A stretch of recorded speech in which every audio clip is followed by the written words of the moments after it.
جب تک کہ قربانی کا جذبہ نہ ہو، ایثار کا جذبہ نہ ہو، صدقہ و خیرات کا جذبہ نہ ہو، آپ صبر کے دائرے میں نہیں آ سکتے، صبر کی چاشنی سے آشنا نہیں ہو سکتے، صبر شناسا نہیں ہو سکتے۔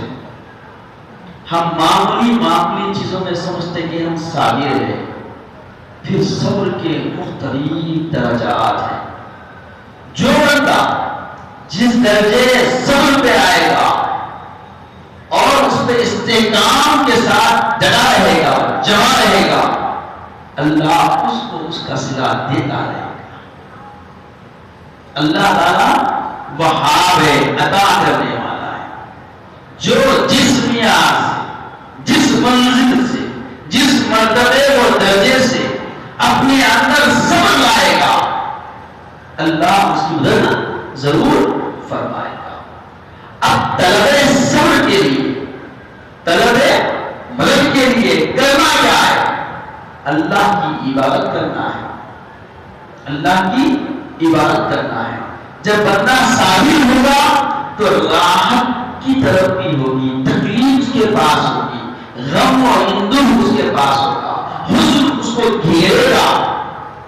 صبر سے ایسی دوا پیدا ہوتی ہے۔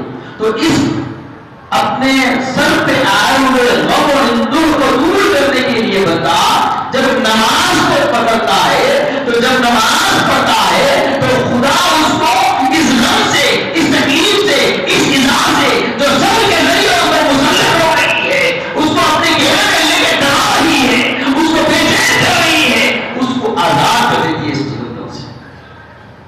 اس کو نماز کیا کرتی ہے؟ تسلی دیتی ہے، صبر کرنے والے بندے کو تسکین دیتی ہے۔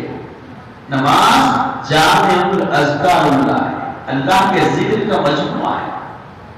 جب بندہ ذکر کرتا ہے تو خدا کے قرب میں چلے آتا ہے۔ نماز اللہ کی قربت کا ذریعہ ہے۔ اس لیے رب نے فرمایا کہ جو بندے صبر کرتے ہیں اپنی زندگی میں اور نماز قائم کرتے ہیں، تو یہ دو ذریعے ہے خدا کی رضا کے، اور خود بندے کے لیے اس میں اللہ کی مدد ہے، بندے کے لیے اس میں خدا کی مدد ہے۔ کیسی مدد ہے؟ وَاسْتَعِینُوا، جب کبھی تم کو ضرورت ہو، حاجت ہو خدا کی مدد طلبی کی، خدا کی حمایت کی، تو تم نماز پڑھو اور صبر کرو۔ اِنَّ اللَّهَ مَعَ الصَّابِرِينَ، خدا کا تمہیں خود نصیب ہو جائے گا۔ تو اگر صبر بھی بندہ کرتا ہے تو اس کی جزا ضرور ملتی ہے۔ فَمَن يَعْمَلْ مِثْقَالَ ذَرَّةٍ خَيْرًا يَرَهُ، خیر کا ادنا کام بھی اگر بندہ کرتا ہے، ادنا کام بھی کرتا ہے تو اس کو جزا ملتی ہے۔ مثلا مسجد ہے، مسجد کی خدمات ہے،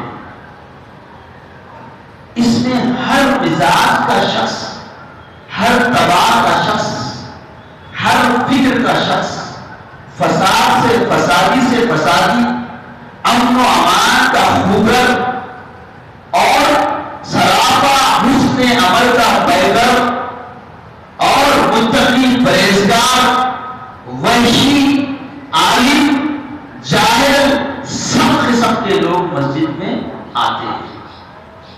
اب اس کے لیے خدا نے کچھ لوگوں کو چن لیا۔ بغیر خدا کی رضا کے کوئی کام نہیں ہوتا۔ ہم سمجھتے نہ بھائی کہ میں چال بازی سے، اپنی ہوشیاری سے یہ منصب حاصل کر لیا، ایسا نہیں ہے۔ یقیناً تیری چال بازی جس نہج کی ہوگی اس نہج سے تجھے گرفت بھی ہوگی، آزادی بھی ہوگی۔ اور اگر تو یہ طلبی، منصبی، یہ مقام و مرتبہ اگر خالص خیر کے لیے طلب کیا ہے تو خیرات ملے گی اللہ کی، اور اگر یہ منصب، یہ مرتبہ، یہ درجہ اگر خود بینی کے لیے طلب کیا ہے تو خود بینی ملے گی، خود شناسی ملے گی، شہرت ملے گی۔ جس طلب کے ذریعے بندہ صحیح کر کے منصب حاصل کیا، اس کو ویسے مقام اور ویسے صلہ ضرور